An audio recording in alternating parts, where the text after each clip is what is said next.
4장에 우리가 예수님께서 성령님의 인도하심과 하나님의 뜻 가운데 예수님이 사역을 시작하시기 전에 사단에게 시험을 받으시는 장면들을 우리가 나누고 있습니다. 이 시험은 사탄이 예수님을 시험한 것이지만 성령님께서 하나님께서 예수님을 인도하신 것이었습니다. 그리고 하나님의 뜻 가운데 예수님은 40일 동안 굶주리셨고 그리고 시험을 받으십니다. 그리고 이 시험에 승리하신 이후에 예수님께서 본격적으로 사역을 시작하시죠.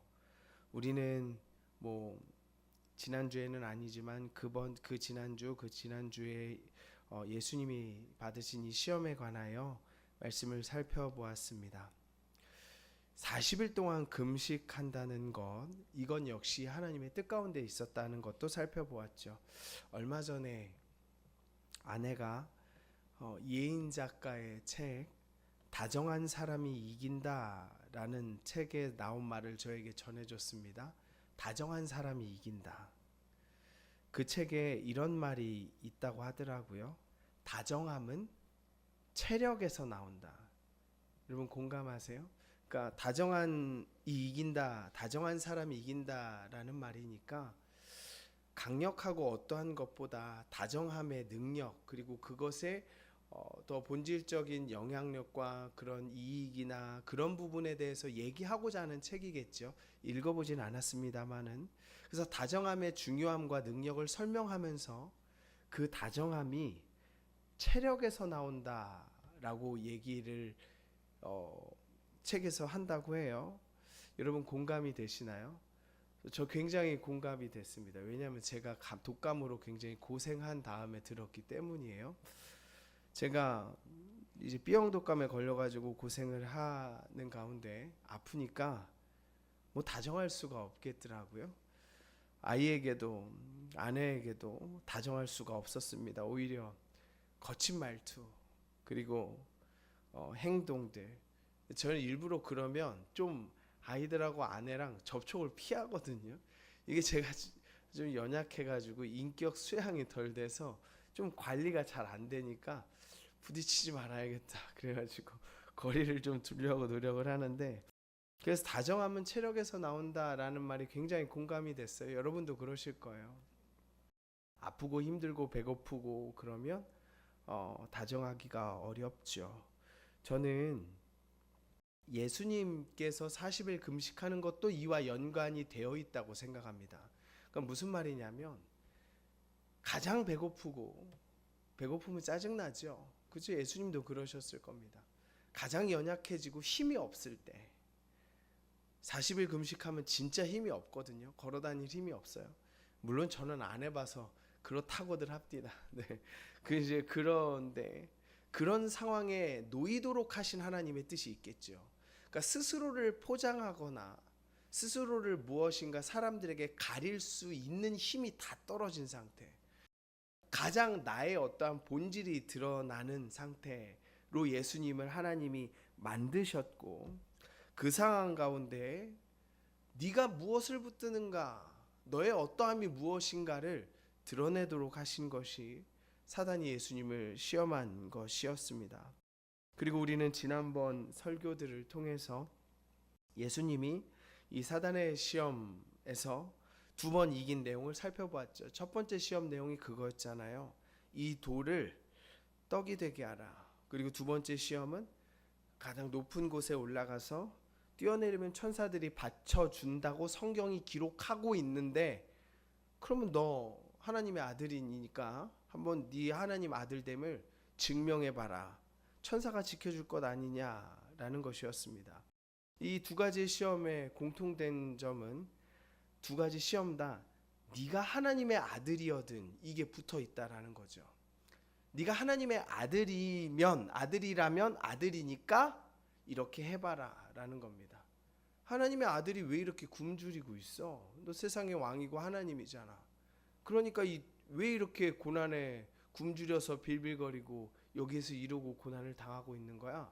너 할 수 있잖아. 돌을 떡으로 바꿔 먹어봐. 할 수 있으니까. 그리고 너 하나님의 아들이잖아. 뛰어내리면 천사들이 받쳐서 발도 상하지 않게 한다고 기록되어 있는데 그럼 너 왜 이렇게 하고 있는 거야? 한번 증명해 보여봐. 나에게 너의 하나님 됨을, 하나님 아들로서 어떠함을 드러내봐라고 요구하고 있는 것이죠. 그러나 예수님께서는 하나님과 온전한 관계 속에서, 절대적인 신뢰의 관계 속에서 하나님의 뜻이 아니고는 고난을 벗어나는 것을 거절하셨습니다. 가장 배고프고 힘들어서 짜증도 날 법하지만 이 고난을 하나님이 주셨다고 믿기에, 왜냐하면 성령님께서 예수님을 인도하셨으니까 하나님이 주셨다고 믿기에 이 고난의 상황을 하나님의 역사하심과 뜻이 아니면 벗어나기를 거절하신 겁니다. 그래서 하나님의 말씀으로만 산다. 먹는 것, 보이는 것을 추구하는 것이 아니라 하나님의 말씀으로 사는 것이다.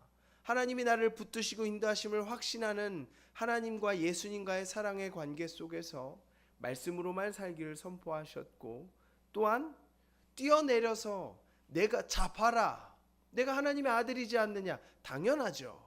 그러나 그것을 드러내지 아니함으로 나는 오직 하나님의 어떠하심을, 하나님의 역사하심을 강요하거나, 이렇게 하나님 분명히 기록되어 있으니까 뛰어내리면 지켜주실 것이 마땅한데도 불구하고 나의 어떠함을 드러내지 않고 하나님의 말씀대로만 자기를 증명하는 것을 거절하셨습니다. 그리고 예수님이 말씀하시죠. 사람은 떡으로만 살 것이 아니요 하나님의 입으로부터 나오는 모든 말씀으로 살 것이니라 하였느니라. 주 너의 하나님을 시험하지 말라. 예수님은 당신을 사랑하신 하나님의 뜻을 절대적으로 신뢰하셨습니다. 그리고 이제 사탄은 예수님을 마지막 시험장으로 데리고 갑니다. 오늘 본문에 우리가 읽은 마지막 시험이죠. 8절에 보면 마귀가 예수님을 지극히 높은 산으로 데려가서 천하 만국과 영광을 보여주었다고 기록합니다. 사탄이 예수님을 실제 어떤 가장 높은 산으로 휙 데리고 갔는지, 아니면 에베레스트로 데리고 갔는지, 아니면 이스라엘의 가장 높은 산으로 데리고 갔는지는 모릅니다. 그것이 실제였는지 아니면 환상을 통하여 보여주었는지도 정확하게 모르겠습니다. 여기에서 포인트는 신학자들의 여러 해석이 있어요. 어떤 산으로 데려갔다, 어디로 데려갔다, 가장 높은 산은 여기니 이거일 것이다 라고 생각을 하는데, 물론 이제 해석하고 생각해 볼 수 있지만 핵심은 그것이 아니라고 생각합니다. 핵심은 무엇이냐면 사탄이 예수님에게 무엇인가를 좋아 보이고 대단한 것을 보여주는 것으로 예수님을 시험했다라는 겁니다. 이 모든 세상과 영광을 보여주면서 사단이 얘기하죠. 만일 내게 엎드려 경배하면 이 모든 것을 내게 주리라. 이번 시험은 하나님의 아들로서 하나님에 대한 어떠한 신뢰함이나 어떠한 전적인 믿음이나 관계가 아니라 보이는 것에 대한 시험입니다. 그래서 이번 세 번째 시험은 네가 하나님의 아들이어든 이런 게 없습니다. 보여주고 그 다음에 이 모든 것을 내게 엎드려 경배하면 줄 것이다 라고 얘기한 시험이죠. 여러분, 이 시험이 굉장히 저는 의미가 있다고 생각합니다. 예수님은 이미 앞에서 두 번의 시험에서 말씀으로 승리하셨습니다. 하나님 앞에 나를 굳이 증명하지 않아도 나는 하나님의 아들이다. 지금 하나님께서 뿅 하고 나타나셔서 내 눈에 보이지 않아도 난 하나님의 계심을 신뢰하며 그분이 나를 붙들고 계심을 믿는다라는 것을 추호도 의심하지 않고 지금 내게 가장 필요하다고 볼 수 있는 돌을 떡으로 만드는 것, 음식이나 이러한 것들로 나의 능력으로 채우는 것을 거절하셨습니다. 절대적인 하나님의 신뢰이지요. 그 시험을 패스한 이후에 예수님께 사단이 보이는 것으로 미혹했다라는 겁니다. 우리가 이것을 통해서 하나 생각해 볼 수 있는 것이 있어요. 우리의 안목과 눈을 지키는 것은 매우 중요하고 위험한 거라는 거죠. 이미 믿음으로 하나님의 어떤 분이심을 고백하고 말씀으로 살고 나를 증명하기를 거절한 예수님에게 사단이 마지막으로 던진 시험이 무엇인가를 보여주고 그것으로 예수님을 흔들려고 했다라는 겁니다.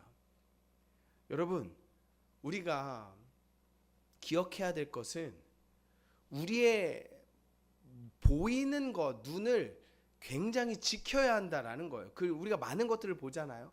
옆 사람도 보고 이 사람도 보고 저 사람도 보고 좋은 것들을 많이 보죠.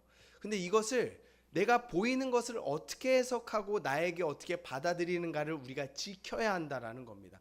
이것은 나의 본질을 흔들고, 그러니까 예를 들면 이런 거예요. 여러분, 만약에 가다가 무당이나 혹은 어떠한 되게 잘 사는 사람들이나 무엇을 보면 부럽다 뭐 생각을 하기도 하죠. 무당이 부럽다가 아니라, 혹은 보여지는 어떠한 것을 보면서 우리가 무당 보면서 나도 무당 저거 해야지 라는 생각은 안 드는데, 우리 마음에 어떠한 것이 스쳐 들어올 수 있냐면 본질을 완전히 뒤집지는 않아도 이상한 맥락으로 우리의 마음을 흐트러뜨리는 것으로 다가옵니다. 예를 들면 이런 거예요. 무당을 보면 나도 구태야지 이런 게 아니라 우리 신앙에 보이는 것들이 적용되어지게 됩니다. 내가 이렇게 하면 나도 무엇인가 보이는 것과 만지는 것으로 하나님을 증명하고 싶어내는, 저들도 저 영혼들이 저렇게 하고 사단도 있고 저렇게 한다는데, 그럼 내가 하나님을 믿고 따르고 기도하는 신앙에 마치 보이고 어떠한 것이 들리고 해야 하나님이 나를 사랑하고 무엇인가 내가 예수님을 믿는다는 것이 확증해 보이는 것 같은, 그러나 성경은 여러분, 어쩌면 인간이 보기에 효율적인 방법을 사용하지 않으십니다.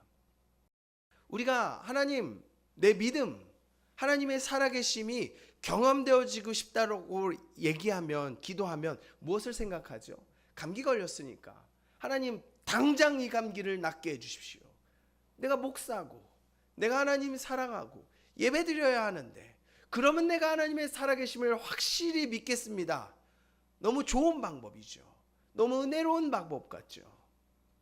그러나 하나님께서는 그러한 방법을 사용하지 않으신다는 거예요. 물론 그렇게 역사하실 때가 있습니다.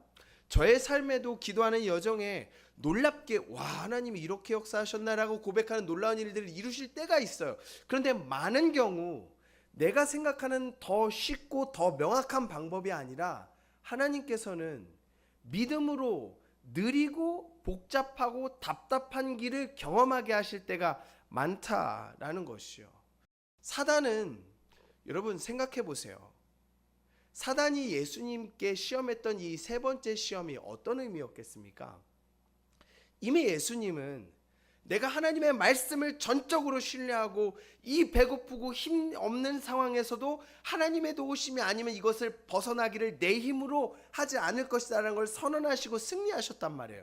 내가 하나님의 아들임을 네가 보거나 어떤 증명이 없어도 난 하나님이 나를 사랑하시고 지금 나와 함께 계심을 믿는다고 자기를 증명하는 것을 거절하셨단 말이에요. 이미 하나님의 절대적인 사랑과 신뢰를 확신하고 그것을 통과한 상태에서 사단이 보여준 것이 무엇이었죠? 세상의 만국과 모든 영광이었습니다. 그렇다면 사단이 예수님을 이 좋은 것, 이 아름다운 것들을 보여주고, 자, 좋아 보이지? 갖고 싶냐? 그러면 나에게 절해봐. 이것으로 시험했다고 저는 생각하지 않습니다. 그러니까 사단이 세상의 만국, 이 영화, 로마의 이 아름다움과 이 질서, 이것들을 보면서 네가 나에게 절하면 내가 이것을 줄게. 마치 좋은 것을 보여주고 이게 탐나? 그러면 네가 나한테 절하면 이것 줄게. 저는 이거 시험하지 않았다고 생각해요. 너무 얕아요. 너무 수가 보입니다. 저는 오히려 다른 부분이라고 생각해요. 영광과 이것들을 보여줌으로 예수님께 사단이 무엇을 노렸다고 저는 생각하냐면, 영광을 줄게, 그것을 하면은 네가 내게 절하면 좋아 보이니까 이거 갖게 될 거여가 아니라 예수님의 사명, 그리고 예수님이 메시아로서 감당해야 될 고난과 아픔과 그 길을 바꿔서 빠르고 쉽고 효과적인 것으로 예수님을 속였다라고 생각합니다. 그러니까 이 세상의 영광을 보여주니까 자 좋지, 그러니까 나에게 절하면 줄게가 아니라, 여러분 예수님께서 이 땅에 오셔서 이루시려는 사역은 이 세상을 회복시키시고 하나님의 영광을 나타내고 드러내시며 이 땅을 다스리시고 통치하시기 위하여 이 땅에 오셨습니다. 그렇죠? 그러니까 어떤 측면에서 보면 사단이 주고자 하는 것과 그리고 예수님의 사명과 연결되어져 있는 부분이 있다는 거예요. 근데 사단이 이거 좋아 보이지? 그러니까 네가 나에게 절하면 줄게가 아니라 네가 이것을 이루려고 하는 것과 연결이 되어 있지. 마치 무당들 보면 내가 저 구태야지 그럼 내가 잘 될까 이런 것을 소망하는 것이 아니라 하나님을 믿는 신앙에서 내가 무엇인가 보고 경험되어져야만 하나님이 살아계시고 하나님이 역사하신다는 것이 내게 속여서 들어오는 것처럼 사단이 그렇게 얘기한다는 거죠. 네가 왜 굳이 십자가를 지어야 하는가? 네가 왜 굳이 피조물들에게 고난을 받으며 세상에 하나님의 통치를 드러내야 하는가? 더 빠르고 쉬운 방법이 있는데, 더 안정된 방법이 있는데 굳이 고난을 당하여야 하는가? 저는 그것이 더 예수님께 사단이 주고자 했던 유혹이라고 생각합니다. 자, 봐봐. 이 세상, 이 영광, 네가 가진 사명, 십자가의 길, 좁은 길, 괴로운 길, 지금도 봐. 이 좋은 것들을 네가 하려고 하는데 지금 너 뭐 하고 있는 거야? 왜 하나님의 아들이 이러고 있는 거야? 더 좋은, 빠른, 효과적인, 편안한 길이 있어. 그것을 유혹한 겁니다. 그러니까 세상의 영광을 위하여 사탄을 섬기고 하나님을 버린다라는 측면이 아니라 하나님의 영광과 하나님의 뜻, 너의 사명을 가지고 방법으로 그의 본질이 아니라 더 쉽고 편안한 것을 제시하면서 다른 길로 예수님을 미혹하는 거죠. 여러분, 그것이 훨씬 더 무섭지 않습니까? 더 매혹적이지 않겠어요? 사탄은 우리에게 예수 믿지 말아라, 하나님은 계시지 않는다, 이렇게 쉽게 유혹하지 않습니다. 그것은 너무 보이는 것이고 얕은 수예요. 오히려 하나님의 뜻을 들먹이며 말씀을 들먹이며 네 사명을 얘기하며 그럴듯한 것으로 우리를 속입니다. 청소년들에게는 이렇게 얘기해야 되겠죠. 하나님의 영광을 나타내는 것이 무엇인가? 네가 좋은 대학 가서 많은 것을 이룬 다음에 그때 하나님을 섬겨라. 그게 더 영광이 되는 것이다. 이게 사단의 방법입니다. 하나님을 섬기지 마라, 하나님 없다, 예수 믿지 마라라고 속이지 않아요. 그건 너무 얕은 수라는 거죠. 사명을 얘기하며 더 좋은 것이 하나님의 뜻인 것처럼 속이는 방법으로 다가옵니다. 어른들에게는 이렇게 하지 않을까요?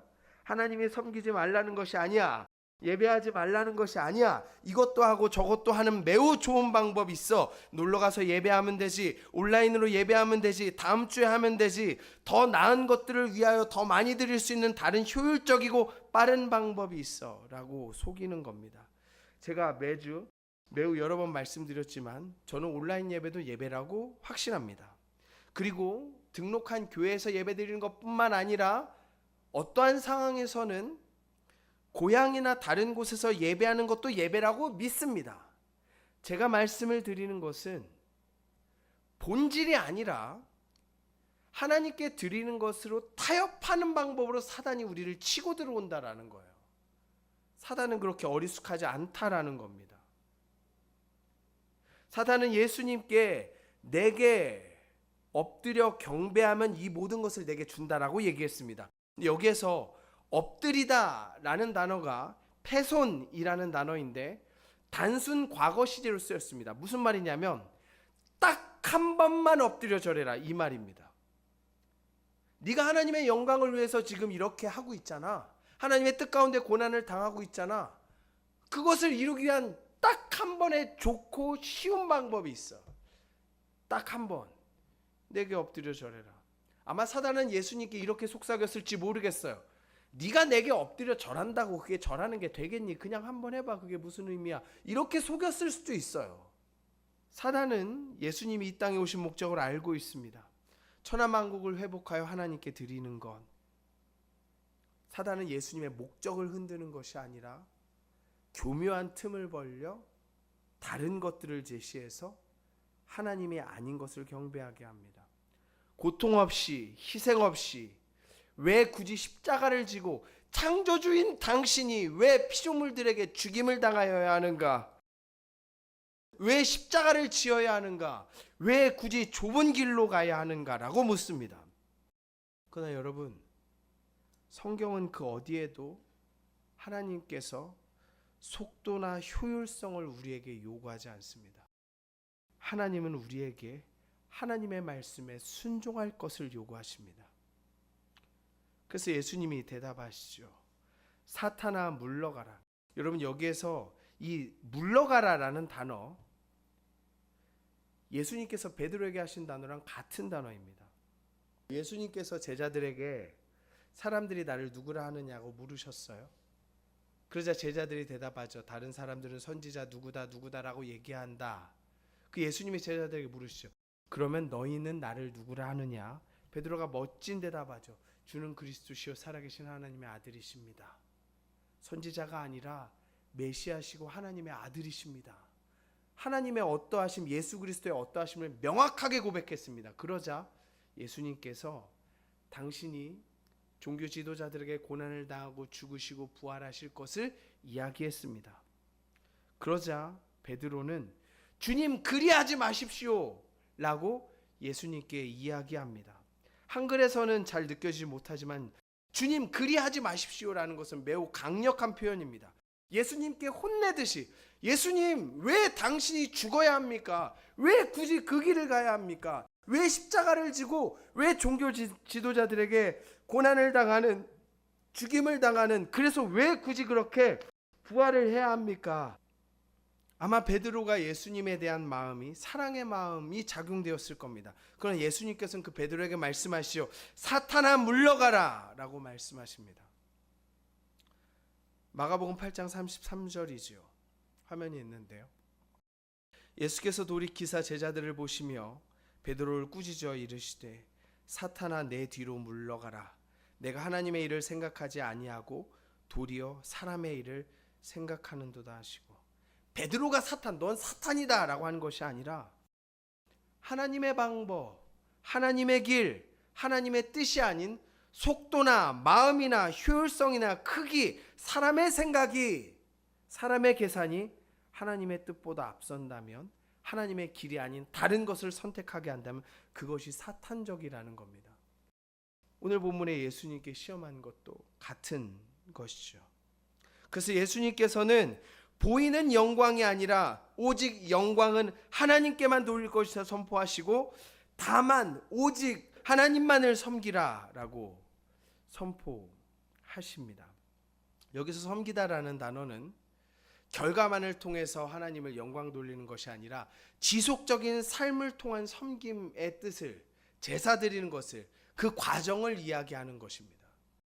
여러분, 사탄은 눈에 보이는 만국의 영광을 보여주었지만 예수님은 보이지 않는 하나님을 택하셨고, 사탄은 단 한 번의 절이라는 쉽고 빠른 속도를 이야기했지만 예수님은 일평생의 섬김의 과정을 선택하셨고 십자가를 선택하셨으며, 사탄은 성취라는 목적을 바라보게 하셨지만 예수님은 목적만이 아니라 그것을 이루시는 하나님의 통치 자체가 목적임을 선포하셨습니다.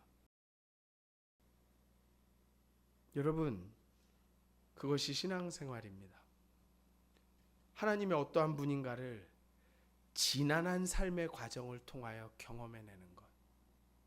하나님의 뜻이 이것일까 저것일까 고민하며 순종의 길을 통하여 하나님의 말씀대로 하는 것이 속도와 효율적이지 않고 어리숙해 보일지라도 그것이 하나님의 뜻이면 그 길로 가기를 마음먹고 믿음으로 그 길을 걸어감으로 하나님의 어떠하신 분이신가를 경험해내는 것.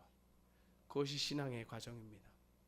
여러분, 그래서 저는 어르신들은 존경받아 마땅하다고 생각합니다. 왜냐하면 저보다 훨씬 더 긴 그 과정을 경험해내셨기 때문이죠. 그런데 여러분, 그러나 그 기간이 내가 교회 다닌 기간과 비례하지 않을 수는 있습니다. 사랑하는 성도 여러분, 예수님을 알아가는 여러분의 삶이 되기를 축복합니다. 예수님이 여러분에게 주시고자 하는 것이 무엇인지를 다시 한번 기억하십시오. 여러분들이 어떤 존재입니까? 어떤 존재예요? 사람은 누구나 나이가 들고 힘이 없어지고 결국 죽게 됩니다. 저도 그렇고 저기 앉아있는 여기서 가장 어린 미나도 그렇게 될 겁니다. 그게 사람에게 정해진 인생이에요. 그럼 여러분의 목적이 그냥 단순히 더 잘 살고 더 누리고 더 무엇인가를 추구하기 위해서 살아간다고 한다면 결국 결론이 똑같은데 그것이 얼마나 허망한 것입니까? 그러나 여러분들은 훨씬 더 존귀한 존재들입니다. 영혼을 소유한 존재이고 하나님 나라의 백성입니다. 여러분들은 그것을 위하여 부름받았습니다. 그래서 여러분, 보이지 않는 것과 썩어 없어질 것과 여러분의 신앙을 바꾸지 마십시오. 빠르고 속도 있고 효과적인 것이 아니라 하나님의 길을 선택하는 지혜가 저와 여러분에게 있기를 축복합니다. 예수님이 말씀하시면, 하나님이 말씀하시면 고난도 감당해낼 수 있는, 세상이 감당할 수 없는 하나님의 능력으로 살아가는 주의 자녀들의 삶이 되기를 축복합니다. 여러분, 하나님이 여러분을 붙들고 계십니다. 여러분을 놓지 않으십니다. 포기하지 말고 타협하지 마십시오. 믿음의 길을 선택하시고 말씀을 먹음으로 살아가시는 저와 여러분이 되시기를 축복합니다. 본질이 무엇입니까? 예배의 본질이 무엇입니까? 하나님을 경험해내는 여러분의 삶이 되시기를 축복합니다.